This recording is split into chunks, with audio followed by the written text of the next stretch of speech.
Bonjour, Émilie Talpin, OM System Ambassador in the US. Welcome back to the channel. So how many of you have blamed their cameras because you got home and you got a blurry picture, or because you had really hot spots, way too bright spots in your photo, or too dark and you couldn't get the details, so you basically had to delete your photo? Well, I'm sure it happens very often, especially if you are a beginner photographer.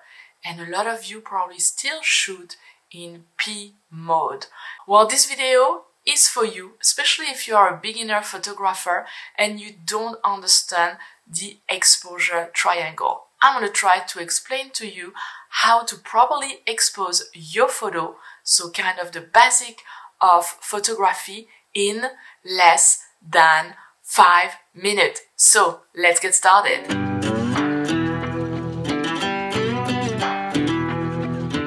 Photography is all about capturing light and getting the right exposure. So understanding the exposure triangle. The exposure triangle is right here.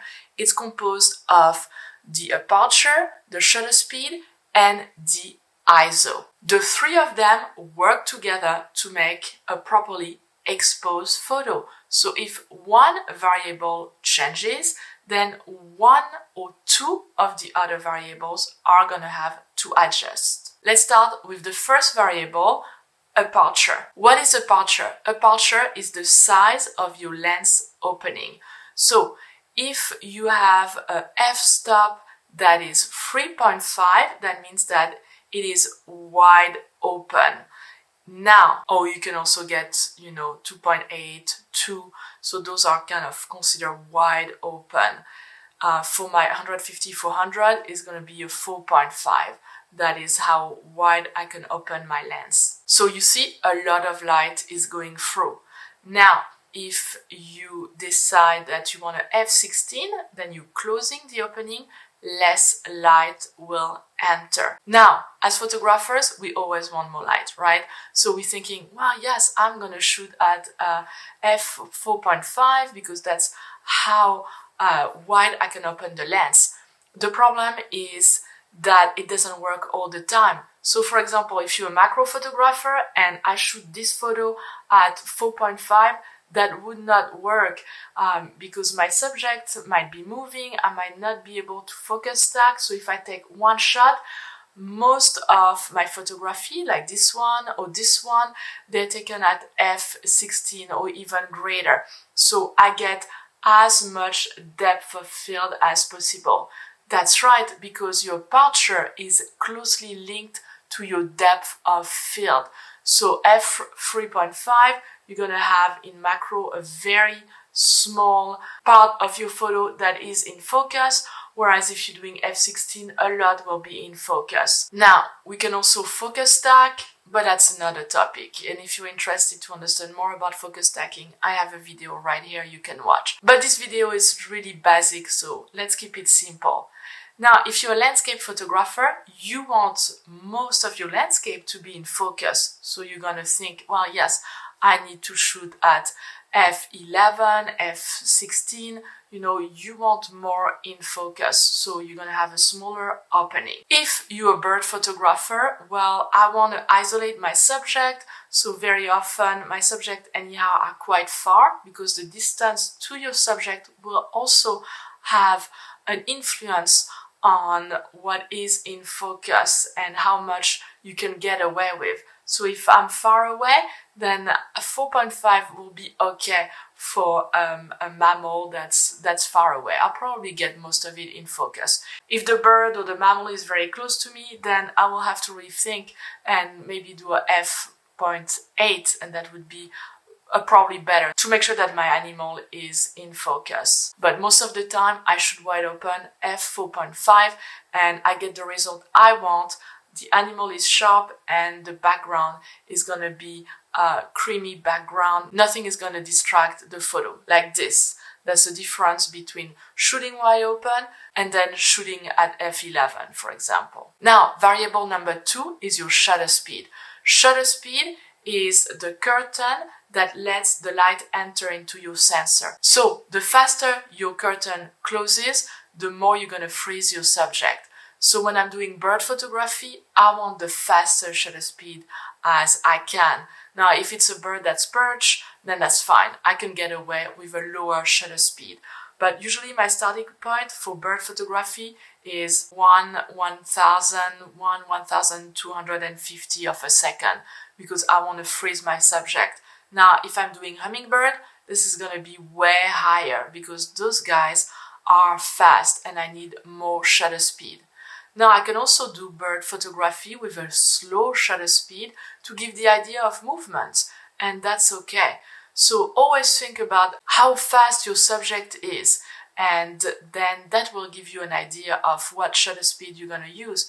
If you're doing landscape and you're on a tripod, it doesn't matter, right? Landscape is most of the time not going to be moving, so it's not going to be a problem. So you can lower your shutter speed. And the last component is the ISO. So a lot of photographers are going to tell you, you need to shoot at low ISO. Well, right, low ISO will give you the best result. My camera does best at 200 ISO, but it's very unrealistic to tell you that every time you're going to be able to shoot at 200 ISO. This rarely happens, except when I'm on a tripod and I'm shooting subjects that are not moving. But honestly, most of the time, you're going to have to push that ISO way up, and that is okay. The only thing that ISO is going to give you is noise. And you know what? Noise, you can deal with noise in post, because noise you can clean up. A blurry image, you're not going to be able to clean it up. So if you are starting with photography, don't worry too much about your ISO. I've heard so many people telling me ISO when I'm in the field. And guess what? Our cameras are getting better and better at dealing with high ISO, so you shouldn't worry about it. You can clean it up in post-processing. So the most important is to get the photo, and the photo that is not blurry, and that's why high ISO might be what you need to make sure that you get the photo you want. So, to recap, when I take a photo, I'm always in manual mode because I want to control those components. I start with my aperture, decided how much depth of field I want, and then I go with my shutter speed. Am I hand holding my camera? Am I on a tripod? And how much do I need to freeze my subject? And last, I deal with the ISO. Now, I hope this video was useful for you if you're a beginner photographer. Let me know in the comments if you have any questions. I'll be very happy to answer them. I want to thank you again for all your support. If you're not a subscriber, well, it's never too late. Click on the subscribe button, hit the bell so you know when my videos are coming out. And I'm very excited because it's Sunday, I released this video, but I will also see you tomorrow because we are doing a live to announce our big events with 5 other OM System ambassadors that I admire very much. Their work has really inspired me to become a photographer, so I can't wait to talk to them tomorrow and to tell you all about our big event announcement.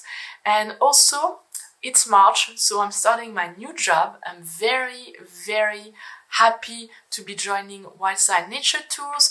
I'm actually planning a few tours right now, so I will keep you posted. One will launch very, very soon for the month of August in New Hampshire. So if you are interested, send me a message and I'll make sure also to post it on the channel. And also, I will be doing more videos. I'm thinking of a new format. I will keep posting videos every Sunday, but I will also start posting gear review probably on Thursday. And I will also be doing a little bit more videos in French because I know some of you have been asking. So I'm excited for this new chapter for my YouTube channel. And again, thank you for all your support. And I will see you on Monday actually. And I will definitely see you next week as well. So until then, happy shooting! Au revoir!